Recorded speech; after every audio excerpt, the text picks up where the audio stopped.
The council spat threats, labeling us insurgents and pirates. They claimed we were destabilizing the peace, as if that peace ever protected anyone but the powerful. We didn't stop. We didn't ask for permission. We were human, and we remembered what it felt like to be left to die. Maybe that's why, as our ships wheelied around the burning van capital and threw everything we had at the blockade, we weren't only fighting for them. We were fighting for who we'd been and who we refused to become. For once the stars answered back with more than silence. They answered with defiance. Sovereign Resolve's bridge reeked of sweat, blood, and scorched insulation. The hull groaned under every hit, every desperate twist through plasma storms, but we kept breathing. The van still burned below for now. Starboard vent thrusters gone. Captain Decker rasped through a cracked comm. Manual overrides fried. Helms compensating on half systems. How long can we hold? He looked at me like I'd asked if rocks could weep. We're running on grit and prayer, sir. Good enough. Hold her steady. Duct tape the damned controls if you have to. He nodded and bent back over the console. Hands still bleeding, no time for bandages. No time for anything. We had 30 minutes before the next Krell squadron slammed into our position. The choice sat in my mouth like metal. Push deeper and risk losing the ship, or hold the line and wait for reinforcements that might never come. I opened a private channel to the lower decks. Ramos answered on the second ping. How bad? I asked. Worse than you think. Primary power on reserves. Fusion core unstable. Coolant loops spiking. If it ruptures, will be a fireball. I rubbed my temple. If we eject the core, we lose shields. Surrounded without shields, he didn't need to finish. We both knew the shape of the sentence. Stabilize it as best you can. I'm not done here. There was a long breath. Neither am I, sir. The line cut. Beneath us, the van world hung like a bleeding heart. Atmosphere streaked with black scars. Cities burned in spiraling crimson plumes, lights sputtering like embers. Every glance pulled me back to Earth's dust rebellions, the sky full of ash, structures collapsing, people screaming for water that never came. History doesn't rerun so much as recycle suffering under new names. Incoming transmission, Decker said. The feed flickered, and for the first time since this nightmare began, a Vian leader's face came through. Her skin was muted bronze, mapped with scales. One eye bloodshot, the other swollen still proud. Human captain, she rasped. You defy your own for us, I nodded. You saved our dying colony once. We remember. She smiled like it hurt. Your courage will cost you, she shrugged. Everything worth doing does, she paused, measuring me. We've rallied what remains of command. There's one functioning outpost in the Southern Hemisphere launch facility under the old ice canyons. If we can get the wounded there, we can evacuate some. How many? Not enough, I set my jaw. We'll get them there. That's suicide, I leaned forward. Lady, we passed suicide 10 hours ago. She made a single sharp nod. The line went dead. I turned to my comms officer. Get the word out to the others. All Terran vessels, civilian or not. He hesitated. Sir, they're not soldiers. They're humans. That's enough. His fingers danced. The message we sent was short, blunt, and impossible to misread. To all Terran ships in system. Vian outpost located. Coordinates locked. EVAC in motion. If you're still standing, get to that ice canyon. We end this together. Captain Beck, Sovereign Resolve. It only took minutes to get answers. One by one, the replies came in. This is Crimson Mule. We're with you. Waif Farfura 2 en route. Loaded with med units and ammo. Freighter Annie's Ghost. Small cargo bay, but we've got fire in our gut. Even the civilian ships, barely held together with rust and defiance, turned toward the canyon. No hesitation, no begging for help, just commitment. I never felt more proud to be human than in that moment. We flew low through the planet's upper atmosphere, riding turbulence like wild animals. Below us, the canyon yawned open, a frozen scar across the red landscape, its mouth obscured by fog and dust. Anti-air cannons still stood at the rim, shattered and dead. But radar showed movement below, friendly signatures. We weren't the first to arrive. Afuvian skimmers hovered near the base, their engines flickering. Refugees, half-starved, half-burnt, staggered toward the launch ramp. The outpost was failing. The shield dome around it sparked and sputtered. Its backup generator could blow at any moment. We land, we load, we get out, I barked. Priority goes to wounded and children. Decker turned. Sir, we can't carry more than 30, maybe less. Then we make more room. How? Dump all non-essential cargo, weapons crates, furniture, the rec system. Hell, throw my damn bunk out the airlock if you have to. I meant it. If it wasn't bolted down and didn't save a life, it went. As the ship descended, Krell fighters screamed across the horizon. 3 of them locked onto us immediately. Their engines were faster, their weapons hotter, but we were angry and desperate. We spun mid-air and dropped countermeasures, releasing a barrage of flares. 2 missiles hit decoys. One clipped our wing. Sovereign resolve shook like it was about to break in half. Sparks flew across the bridge. Decker screamed something about stabilizers. I couldn't hear. My ears rang. But we didn't crash. We skidded onto the outpost platform like a drunk bear on ice, slamming into a fuel tank and rupturing the side hatch. Crew tumbled out. So did I. We hit the ground running, weapons drawn. Krell infantry were already coming in from the east side of the canyon. Long, spindly bastards with green glass ice and rifles that melted bone.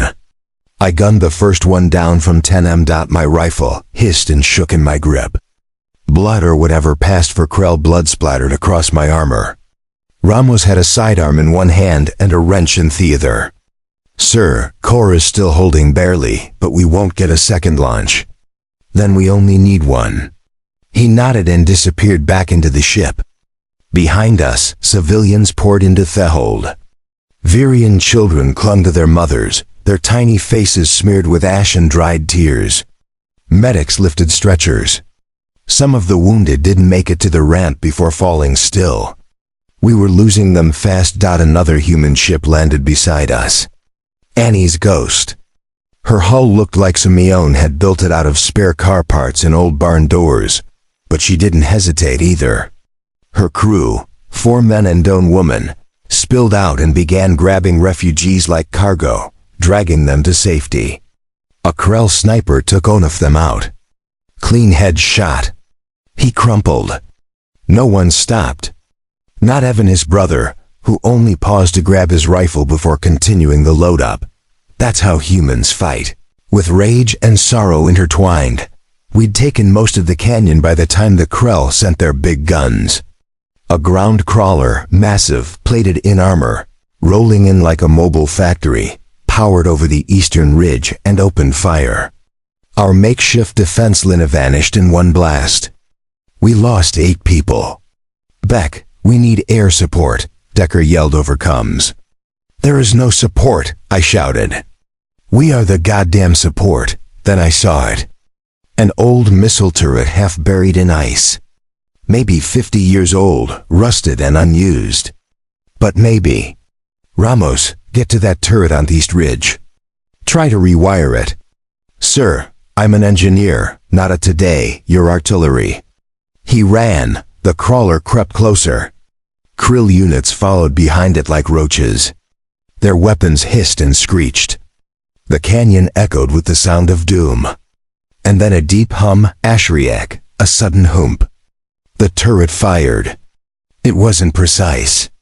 It was intelligent, but it was loud and it was damn effective. The missile slammed into the crawler's flank, sending it rolling into the canyon wall. A fireball erupted from its core, swallowing half the ridge. Theckrel fell back. I could hardly believe it. Our crew cheered. Some dropped to their knees, others cried. The air smelled of ash and oil and survival. Wouldn't have time to rest.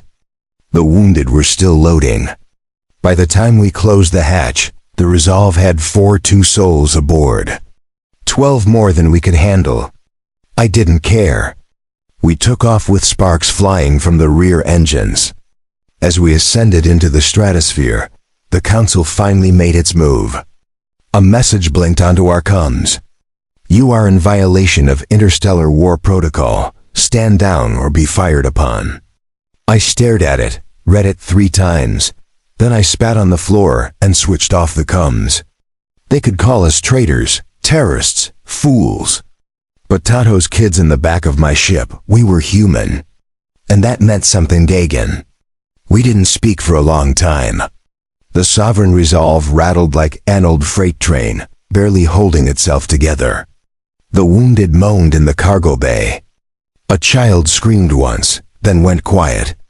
Even our engines, usually a constant low hum, now stuttered and groaned like they were dying with us. Decker leaned back in his chair, eyes sunken and hands still raw from burns. Blood crusted over his knuckles, but hadn't seemed to notice. Ramos lay on the floor near the engineering hatch, passed out from exhaustion, still wearing a welding mask pushed up on his forehead. We were alive, and that was about the only thing we had going for us. I looked out the viewport. Behind us, Varian Fu was just a red dot, a burning Mori, and ahead just black space. Cold, empty, the kind of dark you feel in your bones, but it was better than what we left behind. I opened fine-ternal palms. All hands, I said. My voice felt like sandpaper. Good work. Rest if you can, eat if you need to, but keep one eye open. We're not out of this yet. I cut the line. Where to? Decker asked, not looking at me. Nowhere safe? He chuckled. A dry, humorless sound. Story of our lives. The thing about this scene. Aristocrats, hiding behind laws written in blood they didn't shed. But when they wanted something erased, they paid others to do it. And I knew damn well who they'd hire now. The Paladins. They weren't noble. They weren't righteous. Hell, most of them weren't even loyal to anything but money. But they were efficient mercenary fleets with enough firepower to level moons. And once they were called in, no one survived. No prisoners, no trials, just ash data. Blinking signal interrupted my thoughts. Not council code. Something else. A ship coming up fast. Decker. It snapped. Identify that blip.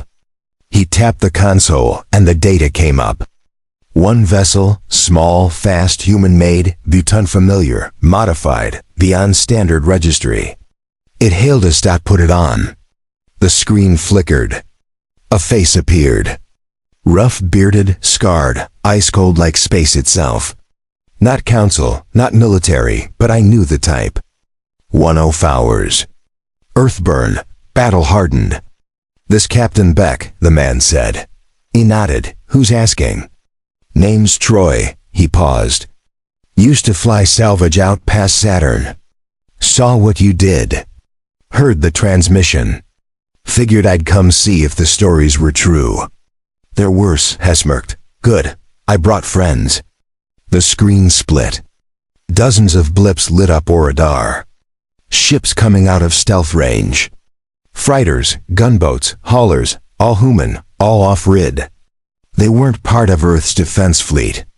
These were the ghosts, the outlaws, the ones who didn't follow the rules. And because the rules had never protected them, one of them transmitted a message. We're with you, Beck. You saved them. Now we save you. I didn't know what to say. I'd spent so long fighting with a skeleton crew that I forgot what it felt like to not be alone. And yet, this was just the beginning. We linked with Troy's fleet near a shattered asteroid belt. Old mining territory abandoned it after a collapse 10 years ago. It wasn't safe, but it was quiet. The Resolve docked against one of the larger haulers. We rigged makeshift medical bays and offloaded the wounded. Very doctors, barely hanging on themselves, took over treatment. I stood on the external platform, helmet off, letting the cold bite at my skin. The stars above me didn't care. The universe did care, but the people here did, and that was enough. Troy joined me, lighting a cigarette like we weren't being hunted. You know the council's got bounty posters on you already, Hesed. Smoke curling from his mouth. Wouldn't be the first. Yeah, but this time the price is a fleet. They want your head so bad they're offering fuel contracts and amnesty for anyone who brings you in. I turned to him. You here for the reward? He laughed. If I was, you'd already be dead. No, I'm here because I hate them more than I fear them. And you? You just gave every lowlife in the galaxy a reason to stand up. I didn't do it to inspire anyone. Doesn't matter why you did it. What matters is now everyone knows. He pointed to a nearby screen. Crude video footage of the canyon battle. Someone must have filmed it from the Annie's ghost. It showed humans fighting back, dragging wounded to ships, shielding kids with their own bodies. It showed us. It had already gone viral on the human underground networks. You started something, Beck, Troy said. And you can't stop it now. I knew he was right. That night, if you can call anything night in space, I tried to sleep. Couldn't. My dreams were full of fire and glassy Krell, of councilogents burning families in the name of order, of children screaming as airlocks vented. But one dream stood out. I was back on Earth, back before I joined the fleet, sitting in a broken-down bar in Detroit, watching the rain hit the windows. A woman sat across from me, someone I once cared about, long gone now. She looked at me with sadness in her eyes. You were always going to burn for someone else's war, she whispered. Maybe she was right. I woke to alarms. Captain to the bridge. Repeat, Captain to the bridge. I bolted upright, pulled in my gear, and sprinted to the command center. Decker met me at the hatch, pale-faced. They found us who? He didn't answer, just pointed. The radar was lit up like a Christmas tree. One ship, huge, sleek, built like a predator, hovered just outside the asteroid field. The Exactor Paladin Flagship. They'd sent one of their elite fleets already. That fast. Defensive protocols are live, Decker said, hands flying over the panel. Troy's fleet of scrambling fighters. Wouldn't have the firepower to stop them. Nope. We hold the line anyway.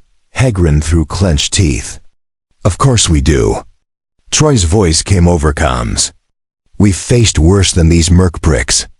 Let's show them what humanity's gutter can do. I opened a channel to all ships. This is Captain Beck. If you're scared, you're not alone. If you're tired, so are we. But that Paladin warship, it's not invincible. It's just metal, just circuits.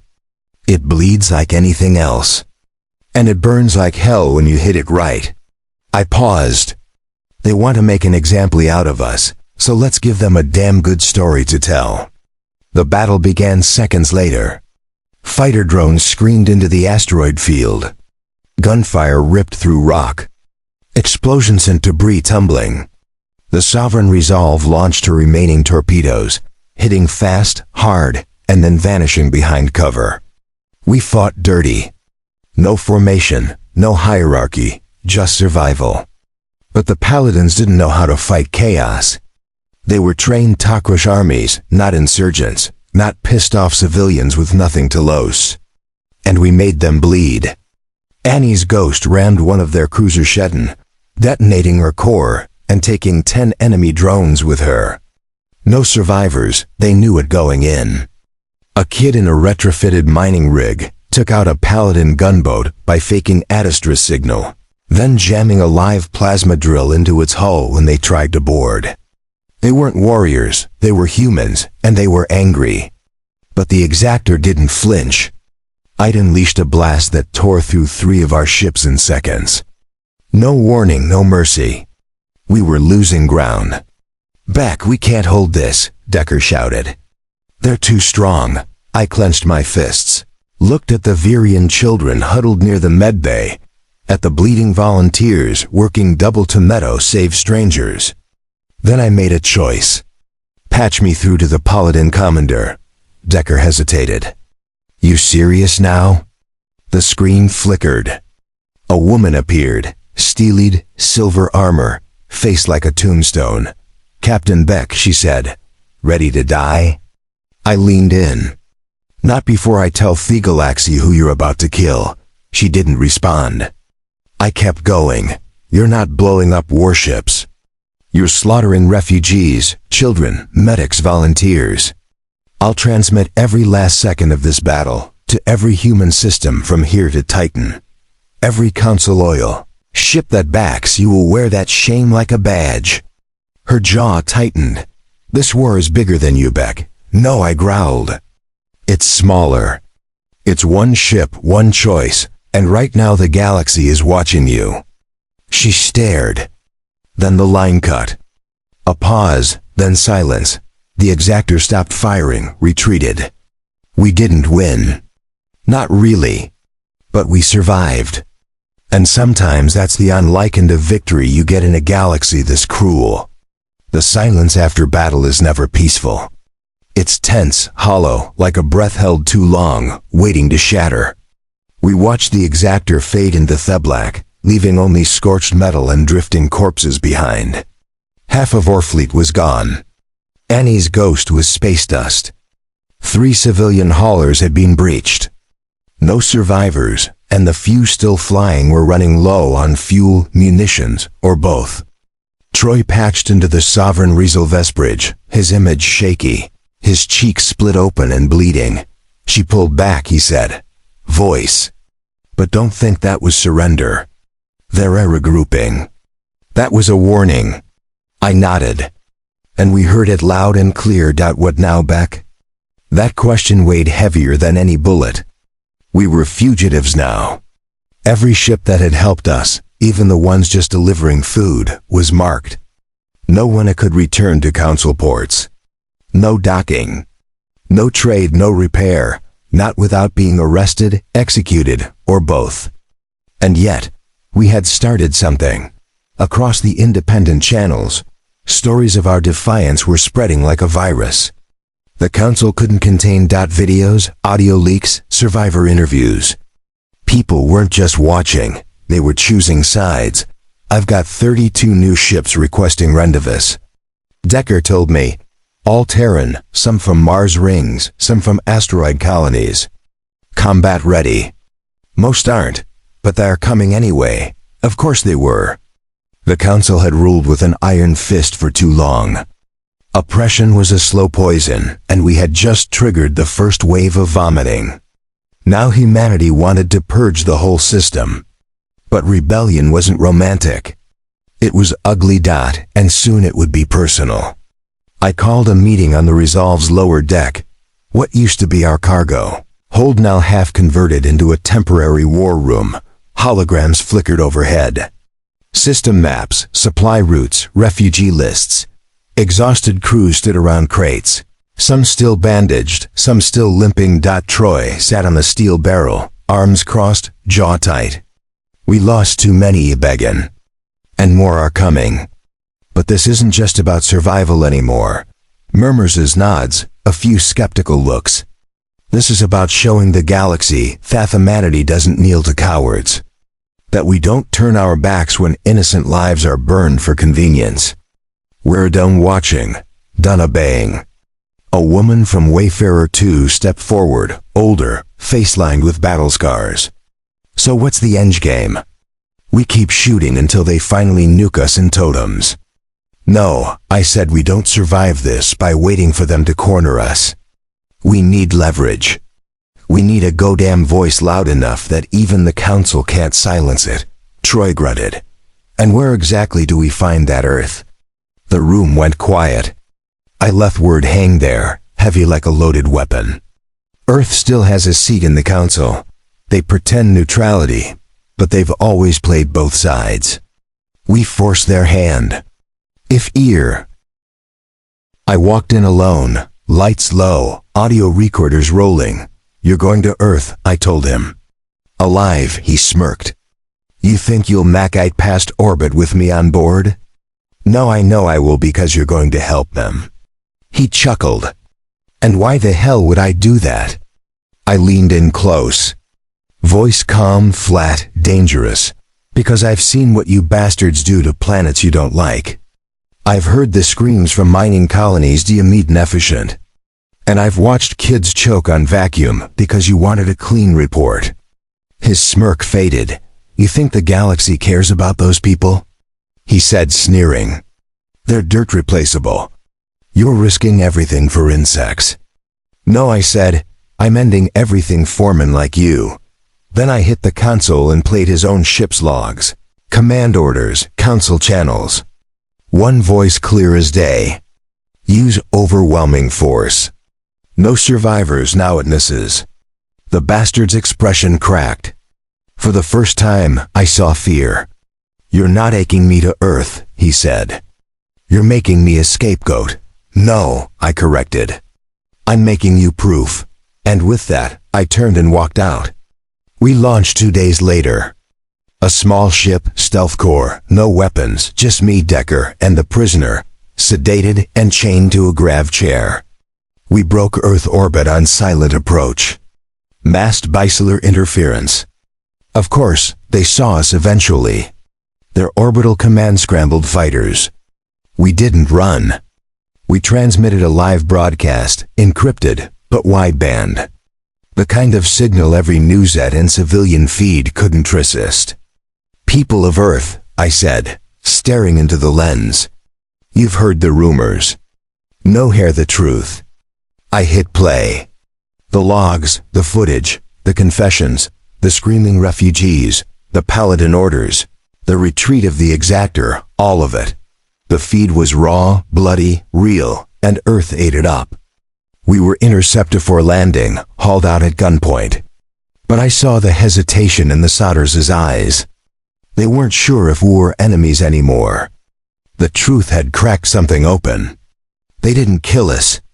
They handed us over to council authorities, but by then the damage was done. Riots broke out within hours.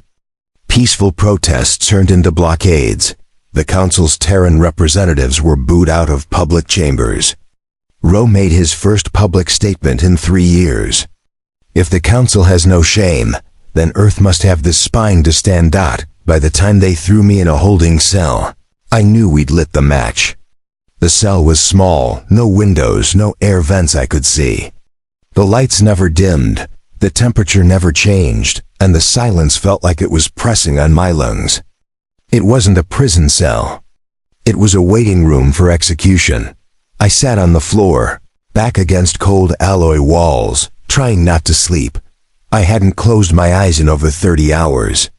Not since we touched down on Earth, handed over like some relic to Abrakan government. But exhaustion meant dreams. And dreams meant screams. Burned planets, shattered fleets, dying kids. I didn't want that. A soft buzz broke the quiet. The Durapend. 2 men entered. No uniforms, no names, but I knew the type. Bureau security, gray suits, sterile eyes, weapons visible and intentional. One spoke. On your feet, I stood without a word. They escorted me through sterile white corridors, long curved halls with no signs, no directions, only the hum of machinery and the occasional flicker of surveillance drones overhead. We arrived at a wide door. It opened to reveal a chamber like something out of a corporate museum. Long obsidian table, 8 chairs, projectors humming in the corners, surveillance glass behind them. You could feel the watchers, even if you couldn't see them. At the far end of the table sat Director Harvin Rowe. He looked older than the last time I'd seen him on any feed. Skin pale, hair gray, and cut military short. His eyes, though, still steel, still sharp. He didn't stand. Captain Beck, he said, gesturing to the chair across from him. Please.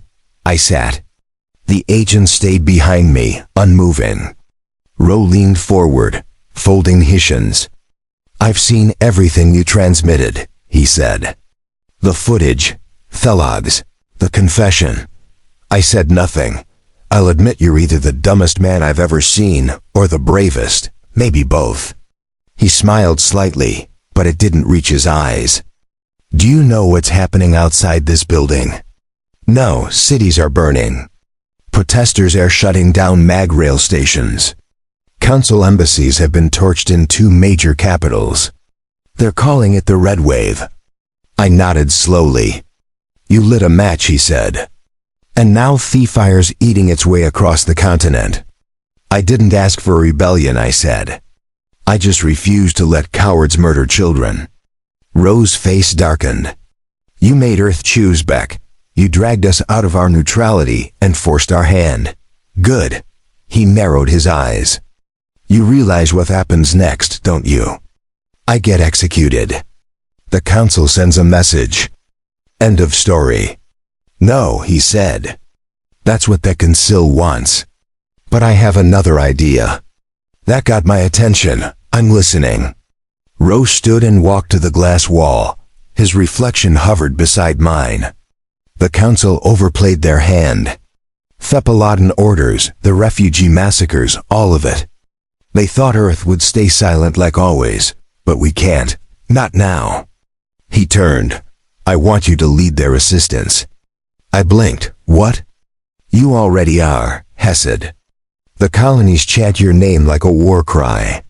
Ships are defecting from council-aligned fleets every day. You rev face of this movement, whether you want it or not. I'm not a politician. I'm not asking for speeches, Rose said. I'm asking for results. Tactical victories, Contra-led strikes, real leadership. And you'll back me. I already have. He activated the projector. A list appeared. Ship manifests, encrypted frequencies, supply chains. You've got 97 vessels waiting off Europa's orbit, he said. All flying rogue tags. Half are civilian. The other half, well, they used to answer to Earth's defense network until last night. I stared at the data. It was real, verified. My blood ran cold. This is a war, Rowe continued. Not a protest, not a rally. And wars need generals. You can't be a martyr now, Beck. We need you to live. He let the silence hang. Then he dropped the real bomb. We've uncovered something, he said. Something worse than what you've seen. The council isn't just wiping out refugees. They're developing a fail-safe, a sterilization protocol, bio-targeted, AI deployed, designed to eliminate non-compliant species from entire systems, and it's already in testing. I didn't speak. He handed me Asmo Drive. Coordinates, files, names, it's all here. The lab is on a deep space research station outside council jurisdiction. Officially, it doesn't exist. What do you want me to do? Blow it to hell. And if I get caught, you won't. He turned to the guards. Get him geared, patch him to command, and tell the fleet the fire is lit. 6 hours later, I was back in space, not in the Sovereign Resolve. She was still grounded, being repaired with parts stolen from scrapyards. I flew aboard a smaller vessel, the Fist of Dust, a repurposed prison ship fitted with stealth plating and new engines that rattled with power. Troy met me on the bridge. Didn't think he'd see you again, he said, clapping my shoulder. They said you were already in a hole 6 feet deep. They weren't far off. He looked at the drive in my hand. New target? Worse than before. He didn't ask questions. That's what he liked about Troy. He didn't need a reason to fight. Just a clear enemy and enough ammo to burn the bastard down. Wedge jumped 2 days later. The coordinates took us to a dead system. No suns, no habitable planets, just rocks and frozen dust. The research station hovered in orbit around a shattered moon. It was sleek, sterile, silent, the kind offless people were brought to die without records. The approach was clean. No defense grid, no warning beacons. But we knew better. I count 5 ships in cloak range, Decker said, voice tight over comms. 2 gunboats, 1 long-range missile cruiser. They're waiting. Then we don't knock, I said. We dropped out off stealth fast, jamming signals, firing EMPs before the station could call for backup. The gunboats took the first wave. Shaken by our surprise, the cruiser turned too slow. We boarded the station through a decompressed cargo bay. Inside was hell. Sterile white walls smeared with blood. Labs torn apart. Bodies, scientists, technicians, guards, all executed. What the hell happened here? Troy whispered. We moved deeper. Data core still active. Experiment rooms still powered. And then we found it. The chamber. Rows of glass pods. Hundreds inside them.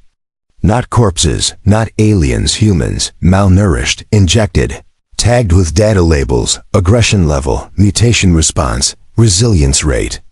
They were testing the protocol on our own people. This can't be real, Decker said, stepping back.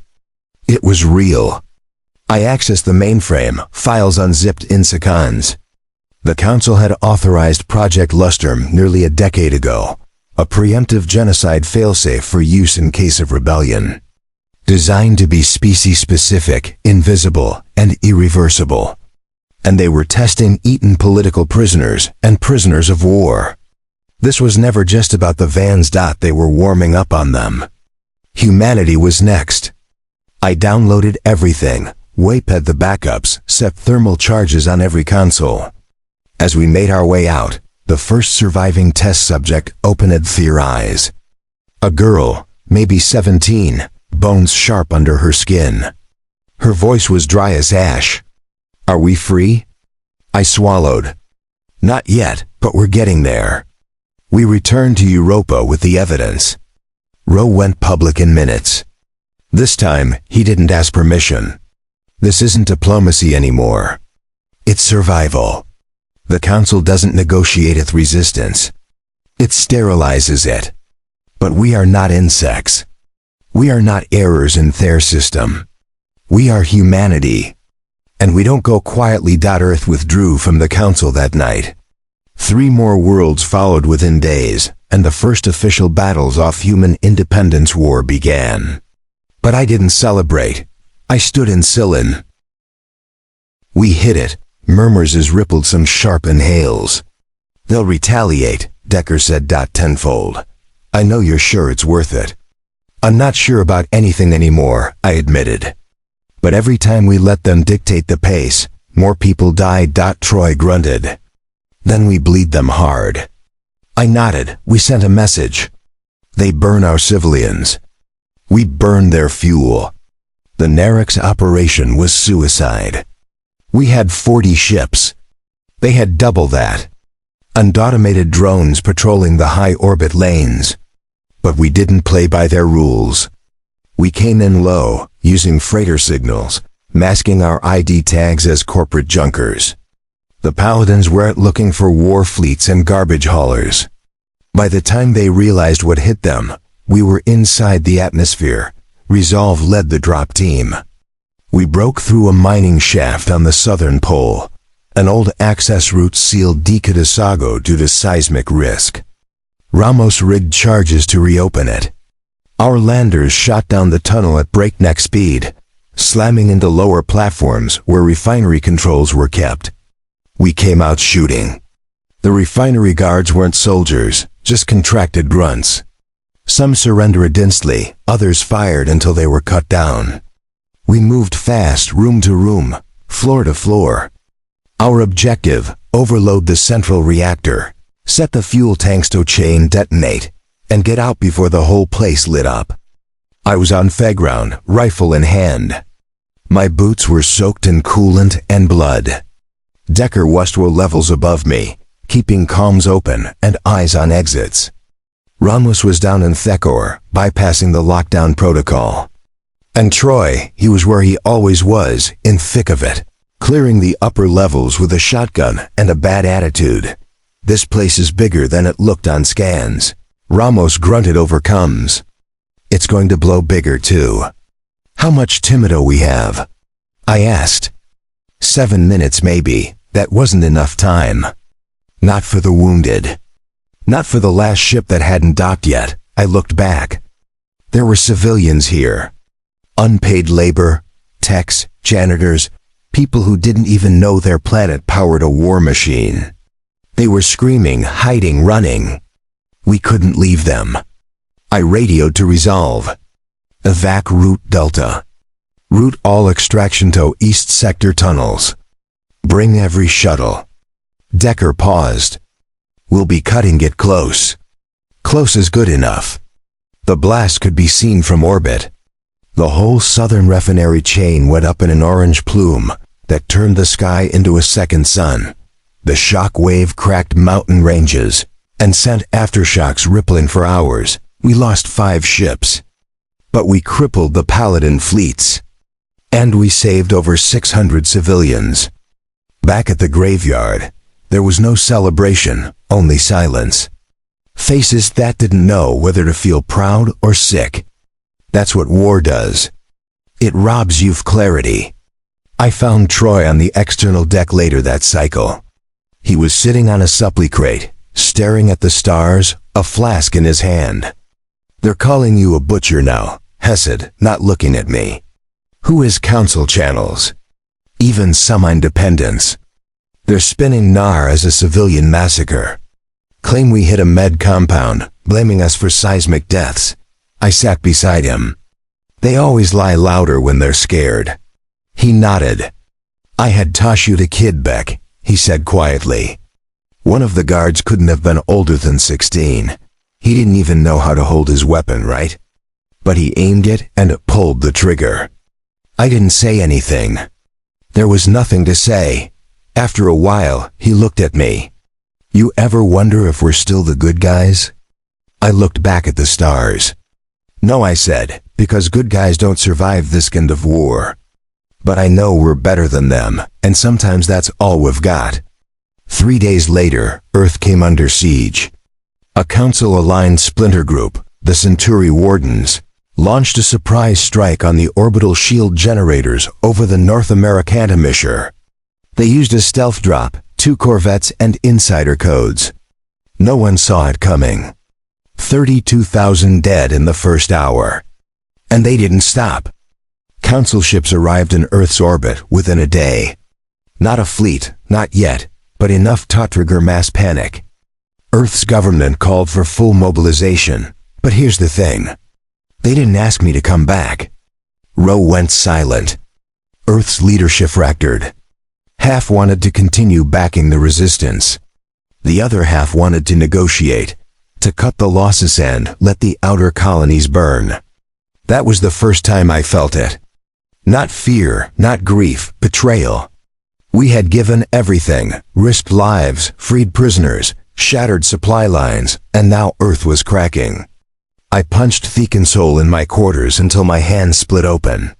They called for a summit, secret, off-world, neutral ground council envoys, Earth leaders, a few other major system reps, and they asked me come, not as a soldier, as a warning. They wanted to parade me like a mad dog. Say, look what your rebellion created. Troy told me not to go. Ramos said it was a trap. Decker just stared at me. You already know you're going, he finally said. He nodded. Yeah, then take this. He handed me a small data chip. What is it? Evidence of everything we've done, everything they've done, and the cost. Why? Incasethi tried to rewrite it. I left Sovereign Resolve under Troy's command. I flew into the belly of the Council's shadow with nothing but a chip, a voice, and the knowledge that every step forward might be my last. They had left the vans to die. Now I was walking into the den of those same murderers, unarmed. But I wasn't afraid because I carried more than data.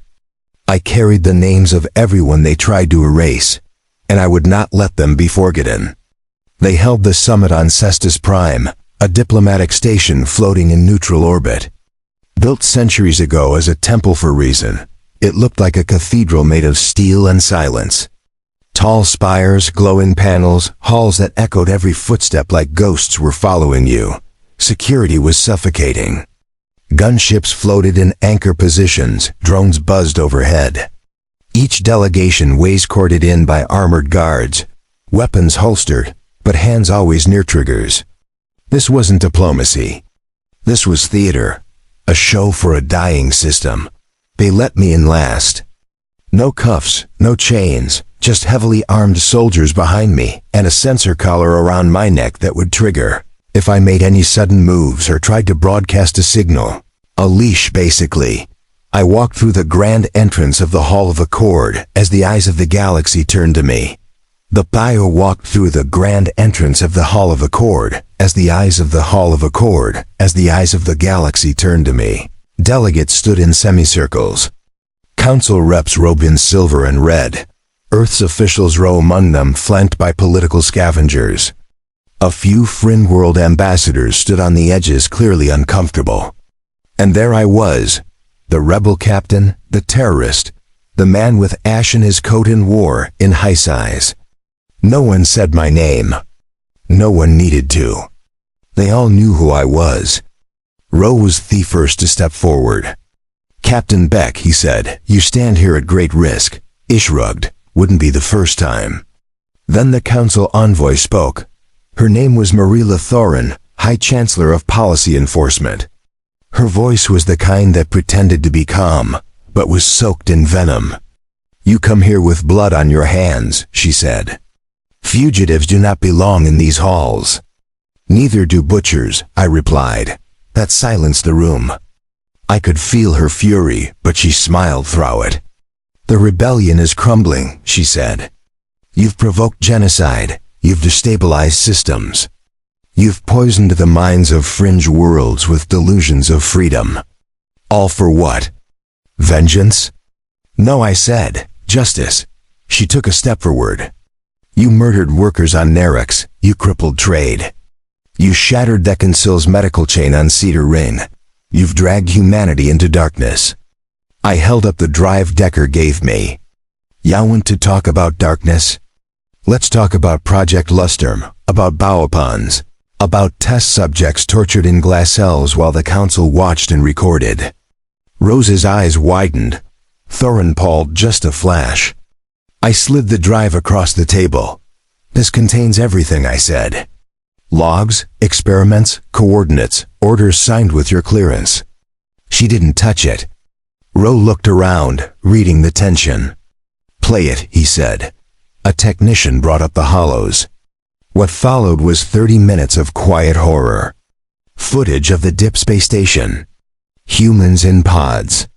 Vian mutilated and injected with experimental serums. Council agents overseeing the testing with cold detachment. Names, dates, signatures, all verifiable. You could feel the air change. Even Earth's politicians used to lying for a living looked shaken. Thorin didn't speak until it ended. She didn't deny it. She didn't need to. Instead, she said, "We did what we had to do to maintain order." That was the moment diplomacy died. Rose stepped forward. "You call that order?" "It's survival," she said.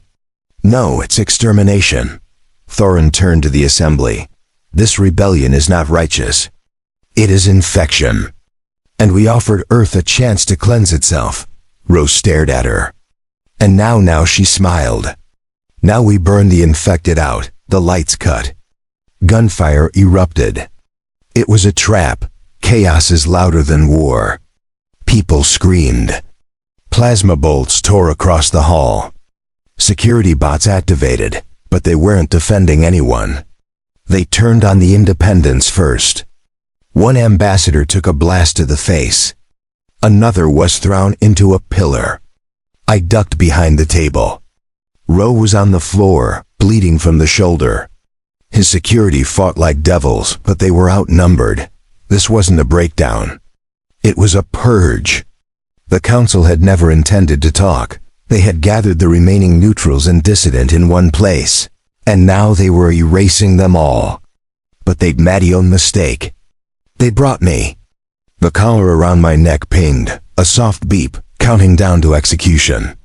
I grabbed the drive, yanked the connector from my coat, and slammed it into the base of the central council table, jamming it into the emergency override port. "Decker," I whispered.